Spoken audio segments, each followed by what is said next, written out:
আলহামদুলিল্লাহি ওয়াহদা ওয়াসসালাতু ওয়াসসালামু আলা মান লা নাবিয়্যা বা'দা আম্মা বা'দ। সুপ্রিয় দর্শক মণ্ডলী, দেশে প্রবাসে যে যেখান থেকে এই ভিডিওটি দেখছেন, সবাইকে আন্তরিক শুভেচ্ছা ও সালাম। আসসালামু আলাইকুম ওয়া রাহমাতুল্লাহি ওয়া বারাকাতুহু।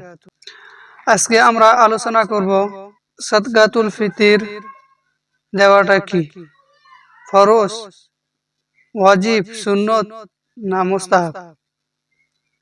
দ্বিতীয় পর্যায়ে আলোচনা করব সাদকাতুল ফিতর কাদের উপর ওয়াজিব। আমরা যে সর্বপ্রথম আলোচনা করব সাদকাতুল ফিতর, এটা দেওয়া কি, এ বিষয়ে সহিহ বুখারীর হাদিসের দিকে আমরা লক্ষ্য করি। হাদিস শরীফের মধ্যে আছে, আন্নান নবী সাল্লাল্লাহু আলাইহি ওয়াসাল্লাম আমারা বিযাকাতিল ফিতরি ক্বাবলা খুরুজিন নাসি ইলাস সালাহ। হুজুর সাল্লাল্লাহু আলাইহি ওয়াসাল্লাম মানুষদেরকে ঈদুল ফিতরের নামাজের আগে সদকা আদায় করার জন্য হুকুম করেছেন। তো এই হাদিসের দ্বারাই বোঝা গেল সাদকাতুল ফিতর দেওয়াটা ওয়াজিব। কেননা যেখানে হুজুর সাল্লাল্লাহু আলাইহি ওয়াসাল্লাম হুকুম করে, আদেশ করে যে জিনিসের, সেটা মানা উম্মতের উপরে ওয়াজিব। সাদকাতুল ফিতর কাদের উপরে ওয়াজিব?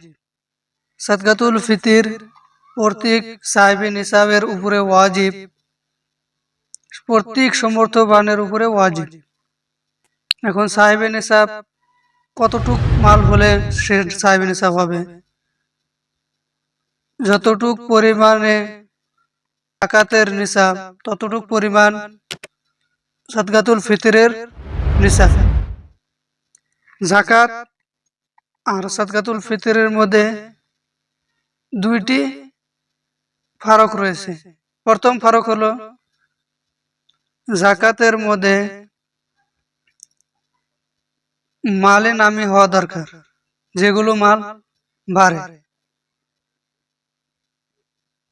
আর সাদকাতুল ফিতরের মধ্যে মালে নামি হওয়া দরকার জরুরি নয়।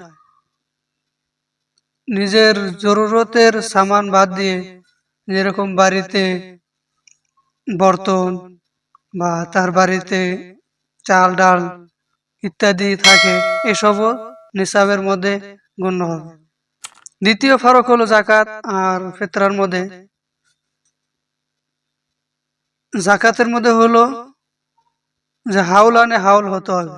আজকে সাহেবে নিসাব হয়েছেন, আর একটি বছর ঘোরার পর সে আপনার উপরে যাকাত ওয়াজিব হবে।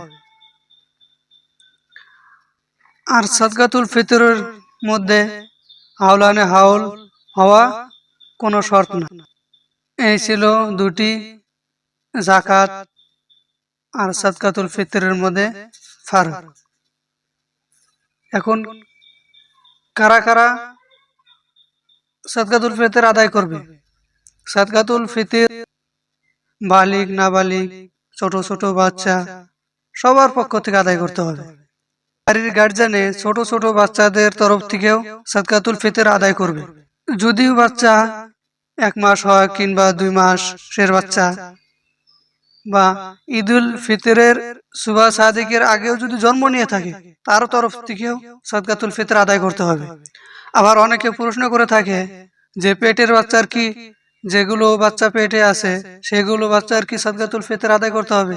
না, তাদের তরফ থেকে সাদকাতুল ফিতর আদায় করতে হবে না। বালিগ সন্তানের সাদকাতুল ফিতর বাবার উপরে আদায় করা জরুরি নয়।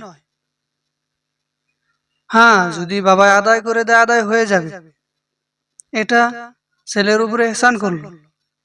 তদ্রূপ ভাবে স্ত্রীর সাদকাতুল ফিতর স্বামীর উপরে আদায় করা জরুরি নয়।